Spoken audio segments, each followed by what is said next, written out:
दीपक शर्मा जी। राधे राधे। राधे राधे महाराज जी। महाराज जी, मैं तिहाड़ जेल में जेलर हूँ महाराज जी। महाराज जी, मेरे को एक प्रश्न है कि मेरे अपने अंदर के सामर्थ्य को मैं कैसे पहचानूं? कृपया ऐसा गुरु मंत्र देकर मार्गदर्शन। नाम जप के द्वारा अपने जो आंतरिक शक्ति हमारी विस्मृत हो गई है। हम भगवान के अंश हैं, हमारे में अपार सामर्थ्य है, भगवान को अधीन करने की सामर्थ्य है। सुमिर पवन सुत पावन नामो, अपने बस कर राखे रामो। भगवान के भजन के प्रताप से हनुमान जी ने भगवान को अपने अधीन कर लिया। भगवान का नाम एक प्रेमाधीन है। तुम्हारे अंदर जो शक्ति है वो खो चुकी है, क्योंकि हमने अपने को देह मान लिया। देह में एक लिमिट शक्ति है, देह में एक सीमित पावर है, लेकिन मेरे में बहुत अपार पावर है। जो जितना अपने पावर को जागृत हो जाता, अब जैसे सिद्ध लोग हैं, आकाशचारी, आकाश से चलते हैं, दूसरों के मन की बात जान लेते हैं, वो पत्थर में भी प्रवेश कर सकते हैं, तो वो अपनी शक्ति को जान गए ना। हम देह भाव में है ना। जैसे अभी आप ईमानदारी से देखो, आप अपने को देह ही तो मानते हैं ना। आप इसके अंदर रहते हुए, शरीर के अंदर 35-40 साल हो गए होंगे। कै साल के हैं आप? 40 के ना। तो आपने अपने को कभी जाना? आपने कभी अपने को देह से अलग माना? नहीं माना ना, देह ही माना। तो आपका पावर सीमित रहेगा, क्योंकि आप देह भाव से हैं। जब भगवत भाव से होंगे तो असीम सामर्थ्य जागृत हो जाएगी। उसी के लिए नाम जप करो। गंदे आहार का त्याग, मतलब जो अभक्ष पदार्थ हैं वो नहीं पाने चाहिए। अपेय जो नहीं पीना अपने लिए, वो नहीं पीना चाहिए। जैसे शराब आदि, ये अपेय है, इनको नहीं पीना चाहिए। मांस आदि, ये अपने लिए अभक्ष भोजन है। पवित्र भोजन पाना, भगवान का नाम जप करना। और जैसे आप जेलर हैं तो समस्त कैदियों में भगवत भाव रखना। अगर उपद्रव कर रहा है तो उसको शासन में ले रहे हैं, लेकिन उसके अंदर हम भगवान को देख रहे हैं कि पावर इसका भगवान ही है इसके अंदर। तो अपने आप आपके अंदर दिव्यता आने लगेगी, भागवतिक भाव आने लगेगा। जो सेवा दी गई उसमें भगवत भाव निषेध नहीं। जैसे आप मतलब जेलर है, आप कोई कैदी उपद्रव कर रहा है तो आपको शासन में लेना है, तो भगवत भाव रखते हुए उसको हम शासन में लेंगे। जैसे भीष्म जी भगवान के भक्त हैं, पर विपक्ष में भगवान खड़े हैं ना, पांडवों के पक्ष में, तो अर्जुन को भी बाण मारते हैं, भगवान को भी बाण मारते हैं। क्योंकि आपने इस समय युद्ध क्षेत्र में हमें कर्तव्य दिया है कि हमसे युद्ध करो, तो हम बराबर आपसे युद्ध करेंगे। ऐसे ही आपने हमें जेल का अधिकारी बनाया, जेल का कोई पद तो मिला ही होगा, तो हमें अगर जरूरत पड़ेगी तो दंड देंगे, लेकिन सब में भगवान है, ये हम भावना करेंगे और नाम जप करेंगे। तो इससे आपकी दिव्यता जागृत हो जाएगी, लोक पर लोक सब आनंद में हो जाएगा। तो नाम जप कीजिए, गंदे भोजन का त्याग, गंदी पेय पदार्थों का त्याग, और सब में भगवत भावना करते तो आप में दिव्य भाव आ जाएगा। वो दिव्य भाव ही आपको भगवान से जोड़ देगा, भगवान से मिला देगा। हमारा देह भाव काम क्रोध से जोड़ता है, काम क्रोध आदि गंदी बातों से जोड़ता है, और भगवत भाव हमें दिव्य भाव से जोड़ता है, और वो सब आपके अंदर है। कोई भी ऐसी सामग्री नहीं जो आपके अंदर ना हो।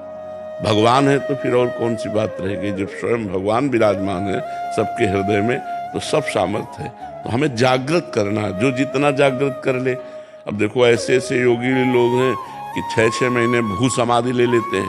गड्ढा खुदवाया, उसके अंदर हो गए, ऊपर से पैक हो गए, 6 महीने उसी में है, और फिर इसके बाद जीवित निकलते हैं। तो उन्होंने अपनी शक्ति को जागृत किया कि 6 महीने प्राणवायु को रोक करके भगवान की आराधना।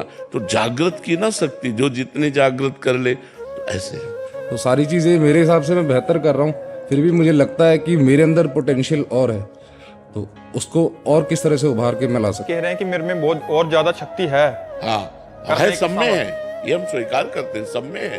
क्योंकि जब भगवान है तो सब है। हम तो बात तो वही कह रहे हैं ना कि जब भगवान बैठे हैं हृदय में तो सब सामर्थ्य बैठी हुई है आप सबको। इसीलिए हम इशारे से आपको बताया कि अगर दंड देने की बात आएगी तो हम भगवत भाव करते हुए उसे दंड देंगे। तो आपके प्रश्न से अलग उत्तर नहीं, अगर आप इसे समझो तो इसे अच्छी तरह समझ सकते हो। अध्यात्म के बिना आत्मशक्ति जागृत नहीं होती।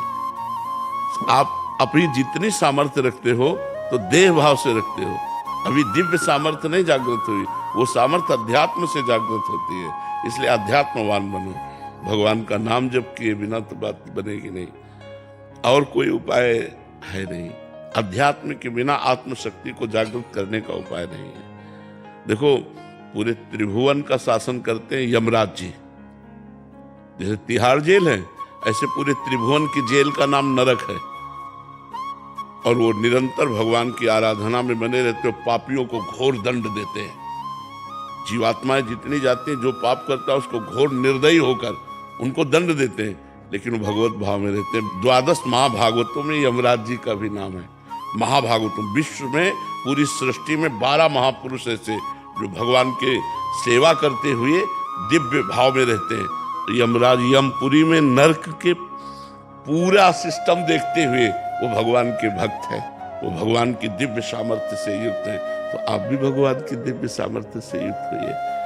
खान पान, आचरण व्यवहार और नाम जप, इस पर सुधार करेंगे तो हमारे अंदर दिव्य शक्ति जागृत होने लगेगी, भगवत भक्ति भगवत शक्ति जागृत होने लगेगी।